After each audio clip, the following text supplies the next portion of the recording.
contagious, 'cause I broke all the cages. No, I won't sit and take it. No, no. They left me for dead, I guess I'll never learn. Every time I break, there's just more pain to burn. They'll never, never, never learn.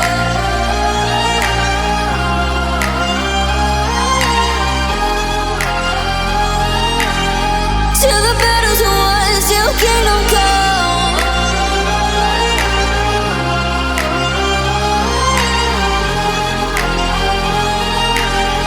I'll never run.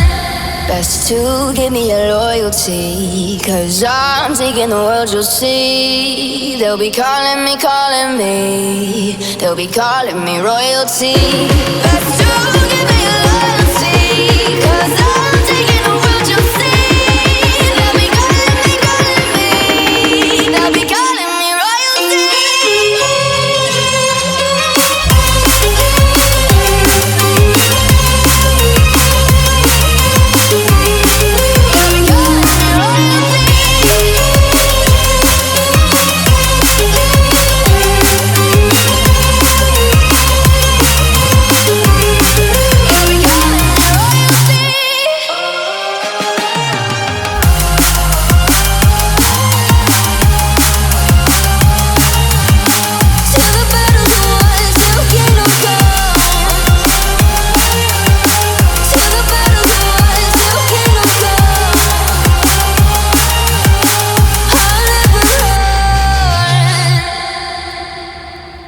So I'm here with Kyle and his E30.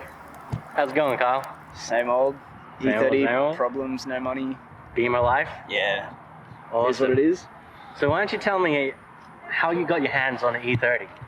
So pretty much looking for my first car back in the day, I wanted something Japanese and cool, you know, like being a P-plater. I was like, oh, Supra, 350, S13, and Dad refused. And then eventually my neighbor brought up two E30s from New South Wales and kept the one and wanted to sell the other one, and he like fixed up a tiny bit of rust in the rear bumper and shit, but it was pretty clean other than that. Like paint's been the same for the last 6 years. And Dad was like, oh, here's a car for you. And I was like, all right, okay, done. So I got the E30, had it for 6 years now, I think, since start of 2015, and it's been going pretty strong since. It's come a long way, but first and only car I've had, and I can't see myself getting rid of it. It's awesome. Yeah, you don't see many E30s around today.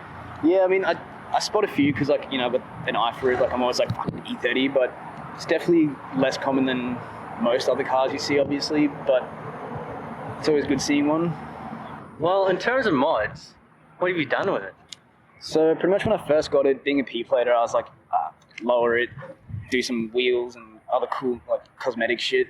But I always wanted to do an engine swap, but I had no money for it being a P-plater. So I did the whole wheel thing, like got some shitty Bob Jane wheels, lowered it on some like sport springs, and then eventually, after doing hill runs a couple of times and sliding around and having to use like the doors to hold myself up, I finally got some bucket seats together. That was pretty good.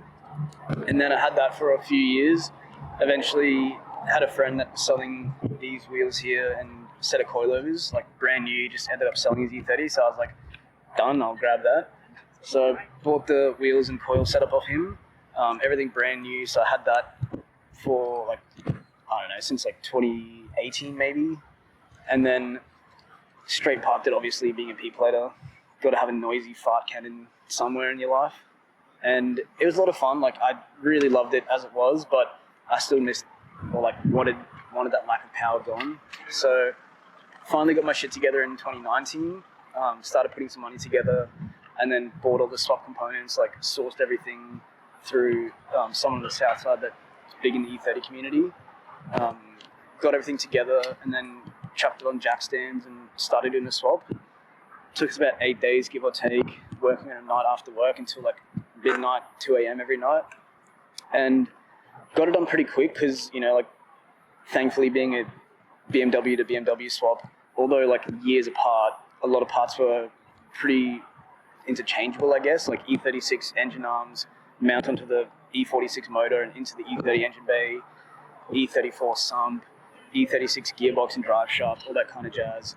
So a lot of the stuff is pretty much bolt-in, and then I bought the wiring and harness loom already made up because there was no chance I was touching wiring with a 10-foot pole. So I bought the loom and wiring harness, which is basically plug and play again into the E46 ECU, and then now drive-by-wire, so electronic pedals, really responsive. It was performance tuned for 98, more power, but I stupidly asked for a crackle tune, and now it's got just the most ridiculous crackle tune on it. But it's been a lot of fun. So it's the E46 330 Ci motor, the M54B30, the 3-litre straight 6. Huge power improvement compared to the 32-year-old 4-cylinder that was in it. Really torquey, responsive, in a lightweight chassis like an E30. So it's been a lot of fun, but still a bit to go. Well, this being your first and only car, have you ever thought about getting anything else? I have. I've thought a lot of times, especially when things break or don't go my way, I'm like, Be my life. fuck this, I want to sell it. And every time I think that, I get in it again, and I can't get rid of it. I can't bring myself to do anything other than keep this car. I've thought about getting another car, as a daily kind of thing, but after dailying it for so long, I can't not drive it anymore. I would probably buy another car as a daily and then just keep on driving the E30. So at this point, I'm just going to keep on driving it until I really need to stop driving it. If petrol jumps up for a long time, then maybe I'll retire it for a bit and keep it as a weekend car. But yeah, I've seen some other cars come up here and there, 180s and stuff, but prices these days especially makes me want to keep the car. I just can't really afford to get anything else because everything's stupid. And I also am just obsessed with the E30. Obsessed. So, have you had any horror stories? Oh, man. On the 4-cylinder, I cracked 2 sumps. I think I've been through 2 or 3 fuel pumps. And that's from you being too low? So the sumps was for being too low because the E30s, the motors just hang stupidly low for whatever reason. So the sumps are already low to the ground. And then when you lower it a little bit, they're 50 to 60 mils off the ground. And on springs, it was bottoming out heaps and just stress cracking. And then the one night after I replaced it, it was perfect. And then I hit a roadworks, resurfaced road with no roadworks or anything, no signs or anything, sorry. And basically split the sump in half as I cracked the upper sump as well, and just pissed out oil from where I hit it, a K to my apartment, and then down the entire parking lot, back up into my spot, and then just a 2x2 meter square puddle of oil. And I was like, fuck. So then after that, I bought a sump guard, which was, in hindsight, I should have done it earlier, but what can you do? But other than that, I have had 2 power steering pumps die because the braided lines have burst. Because when I did the E46 engine swap, I also put in a purple tag steering rack, which is from an E46, so shorter lock to lock, more responsive and that kind of thing, so it's a lot better. But the braided lines that I was sold were shitty and just kept bursting. And then eventually on the last one that burst and it killed the pump again, got a new pump, got a better braided line this time, an actual power steering braided line from someone else, and it's been fine since, which is good. But I've also shredded the guibo between the drive shaft and gearbox, literally shredded into pieces. Been through a few sets of tires just from the way that the back squats down when you lower it and the camber that it drops in. But other than that, it's been going pretty smooth. No huge issues, no big motor issues or anything like that. It's just small things externally. Yeah, it happens. Yeah. So, car life. What does it mean to you? Honestly, it's a huge release for starters, being able to drive and enjoy the car, listen to music, punch some darts while you're driving. But another huge thing is meeting people. I've met a lot of really cool people in my time having this car alone, let alone just being at other car meets and being in the car community.